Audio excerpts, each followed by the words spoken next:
எல்லாமே அவ்வளோதான். மிஷினில் வச்சாச்சு. அடுத்த அவ்வளோதான். நேரம் பெட்டி தீப்பெட்டி செய்ய போகுது. குச்சி எல்லாம் அவ்வளோதான். ஒரு பெட்டிக்கு இத்தனை குச்சி எல்லாமே மிஷின்லேயே வந்துச்சு. எவ்வளோ அழகாக இருக்குது பாருங்கள் ப்ராசஸ்ஸு. அவ்வளோதான். பாக்ஸ் ஆகிடுச்சு. அவ்வளோதான். பேக்கிங் இனிமேல்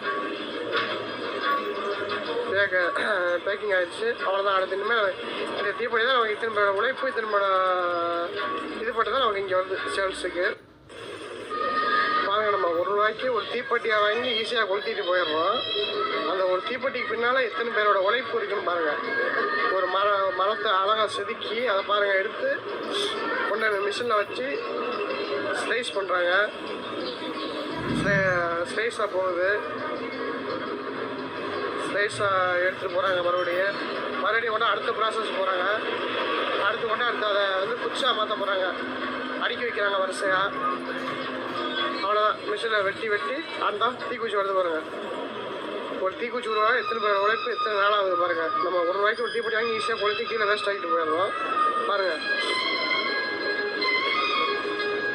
எடுத்து மறுபடியும் போட்டு சளிச்சு அடுத்து வந்து இப்போ மருந்து வைக்க போகிறாங்க. எல்லாமே மிஷின் ப்ராசஸ் தான் இருந்தாலும் அதுக்கு வந்து எத்தனை பேரோட உழைப்பு இருக்குன்னு பாருங்கள்.